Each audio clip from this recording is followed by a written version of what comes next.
The story opens on a seemingly ordinary day with passengers boarding a flight. Among them is the central figure of the story, calm, dignified, and quietly powerful, though few around them recognize it. At first, everything feels routine. Announcements over the intercom, flight attendants preparing for takeoff, passengers finding their seats.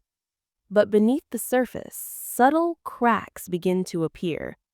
A flight attendant, carrying an air of authority, begins treating certain passengers with dismissiveness, ignoring requests, offering cold responses, and showing favoritism in small but visible ways.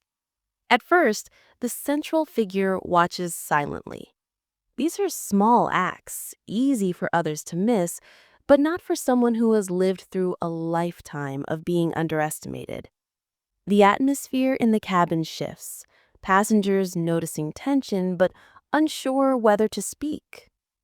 This first part sets the stage.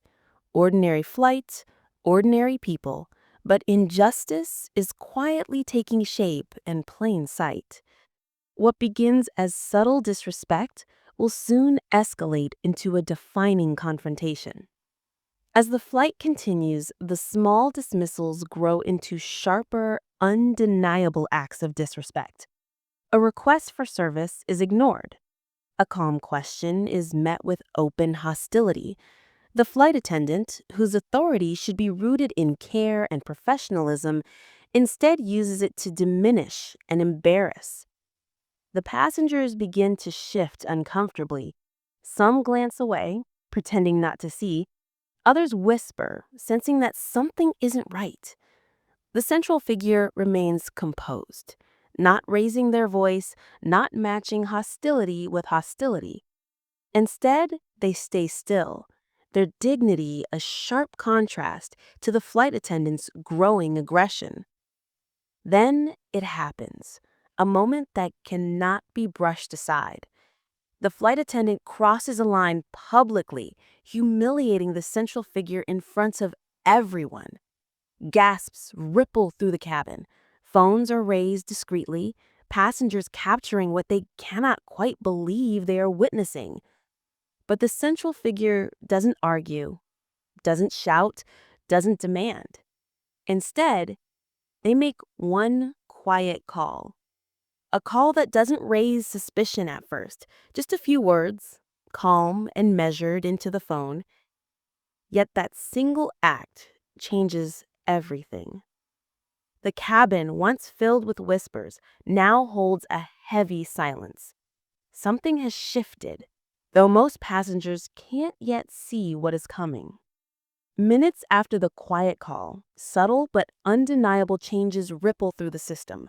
The flight attendant, still moving with false confidence, doesn't realize that their actions have already triggered something larger than this cabin.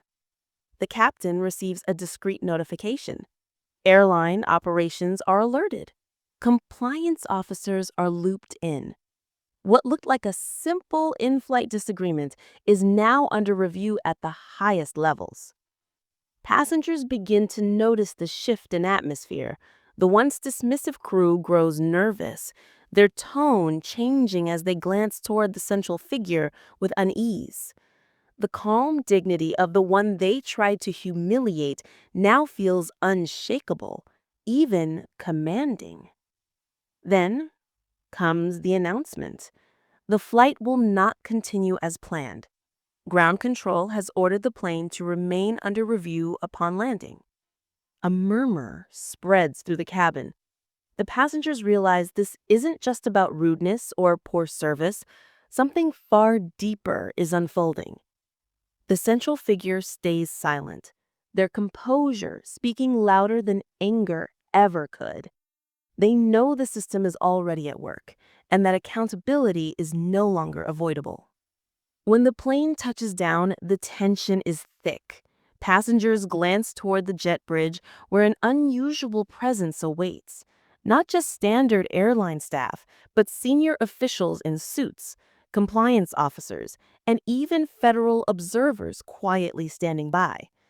The flight attendant who once moved with arrogance now hesitates, their face pale as the reality of what's happening sets in. Their words, their actions, their disrespect, all of it documented, all of it undeniable. The central figure rises slowly, not rushing, not gloating. They walk forward with the same quiet composure they carried in the air. Every passenger watches, some with quiet admiration, others with regret for not speaking up sooner. The airline's senior representatives step in immediately, bypassing standard protocol. They don't just apologize, they begin a formal removal and review process right there at the gate. The once powerful flight attendant is escorted away, their authority stripped in full view of the passengers. And through it all, the central figure says almost nothing. They don't need to. The system they trusted, the one they quietly activated, is now delivering the accountability they knew would come. In the private lounge beyond the gate, the atmosphere is different. The central figure is no longer just a passenger. They are a witness, a catalyst, the reason the system is facing itself. Executives sit across from them, respectful, measured, careful with every word. They know this is bigger than one employee's misconduct. This is about patterns, culture, and systemic failure. The central figure doesn't raise their voice, doesn't dramatize, doesn't seek pity. Instead, they recount the truth plainly, with the dignity they carried from the start. Each word lands with weight. Each silence speaks louder than any accusation. By the time the meeting ends, the consequences are clear. The flight attendant is permanently removed. A compliance review expands company-wide. Federal oversight is formally engaged. The central figure leaves not as a victim, but as a changemaker. They step outside into the night air, steady, quiet, and seen. Their silence has shifted an entire system, proving that true power is not always loud. Sometimes it is steady enough to reshape the ground itself.